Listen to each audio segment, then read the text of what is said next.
Bunge, ladies and gentlemen, welcome back to Bunge Audio Visual. This is the place where we give you updates not only in Kenya but across the globe as well. So I'd like to remind you guys, kindly like, subscribe, and hit the notification bell for you to be able to get more updates on whatever we're talking about. So this is the place where we break down the latest political and social events shaping Kenya today.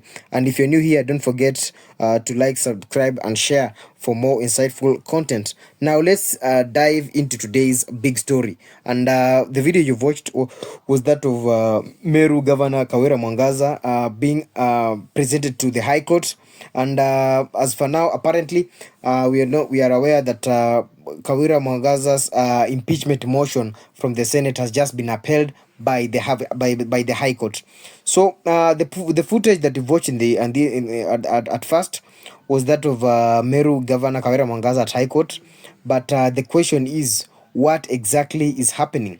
So, well, apparently she has just suffered a major blow after the High Court upheld the Senate's decision to impeach her. And this ruling now seals her fate as the first Meru County boss to be successfully removed from office through impeachment in 2024. So that is an impeachment that was actually tabled in 2024.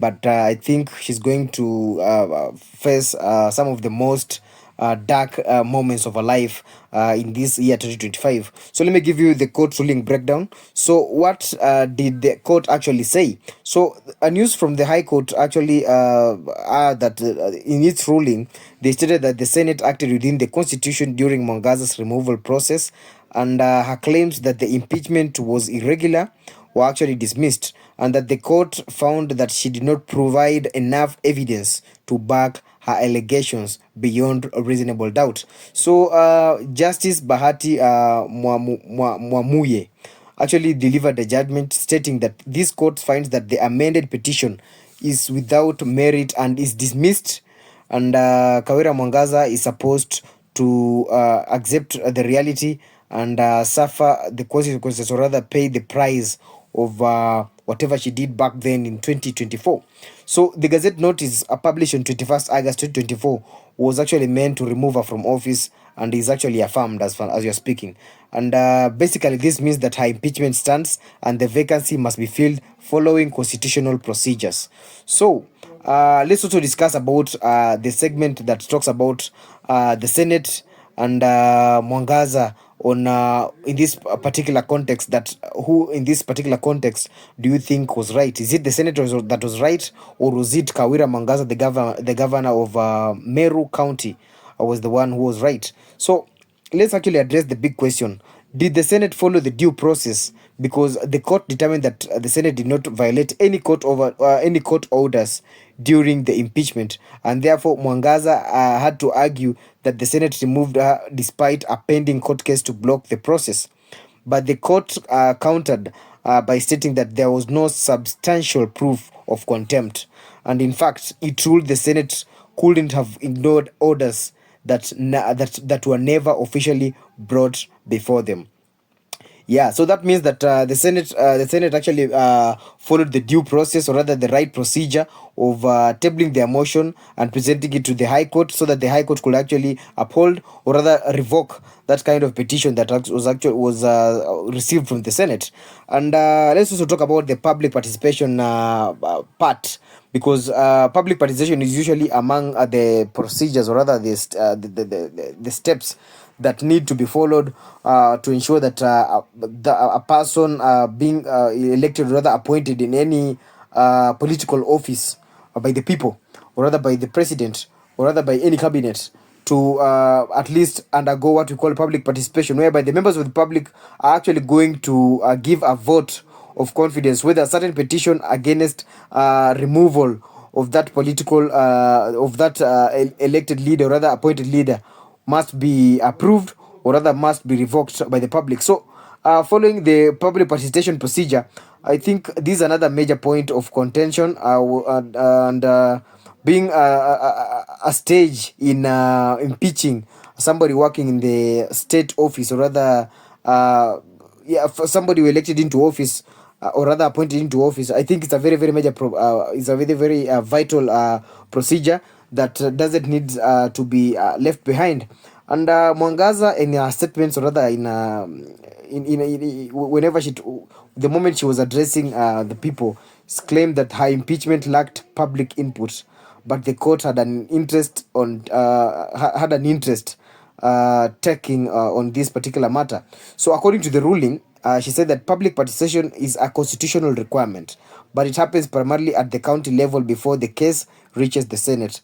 So, in this case, the court declined to rule on the issue, stating that it's already being handled in another ongoing case in the Meru court. So, apparently, the governor of Meru, that is Kawira Mwangaza, apparently she's having so many cases in court, and some of the cases already are going through the public participation process, which the court stated that they haven't left aside, or rather ignored that process, as it's very very vital towards making the final decision on whether she's going to survive, or rather she's going to be immune against that kind of motion, because we've seen so many petitions that have been presented to the Senate and to the High Court quite a number of times in the recent past, like 2 or 3 times, over gross misconduct and so many other things, and mismanagement of funds, or rather embezzlement of funds.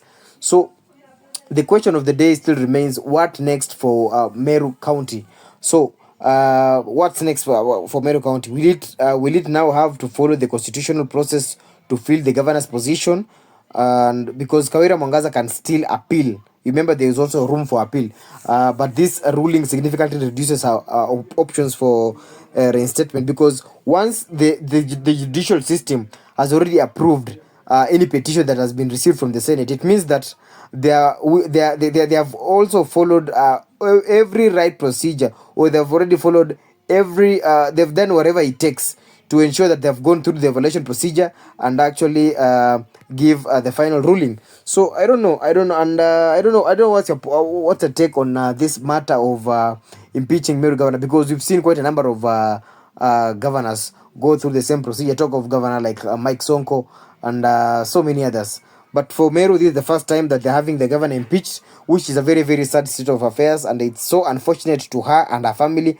But if at all the court feels that it's fit for her to actually leave office due to the kind of reasons, or rather the kind of clauses that were contained in the petition that was submitted by the Senate, I think it's time for her to pack her things and leave, so that we ensure that as a country we are being driven by leaders who are competent enough to serve on various political positions in this particular country, or rather in various state organs. And for me, I'll simply say that let's wait and see how things are going to unfold as the days go by, because I'm pretty sure at some point she'll have to, or rather the people are actually going to make the decision. The guys who are responsible in making the final ruling are actually going to do their part, and I hope that they do it without any sort of fear or favor, or without any form of favoritism, depending with the kind of parties that will be involved in making the final decision. Yeah, and that's a wrap for today's episode. So I don't know, what do you think about this ruling? Was the impeachment justified, or do you believe Kawira Mwangaza was unfairly removed? Let's continue the conversation in the comment section below. And one thing I like to urge you guys, thank you very much for having given me more subscribers, having given me more watch hours. Remember, this is a journey to 1,000 subscribers and 4,000 watch hours, so that I can be able to ensure that I meet the YTT, that is the YouTube, YPP, that is the YouTube partnership program. So let's continue the conversation in the comment section below. Thank you very much for giving me watch hours, for taking this opportunity, and don't forget to like, share and subscribe to Bunge Audiovisual for more updates on Kenya's biggest stories, not only in Kenya but across the globe as well. So until next time, stay informed and stay engaged and stay safe as well.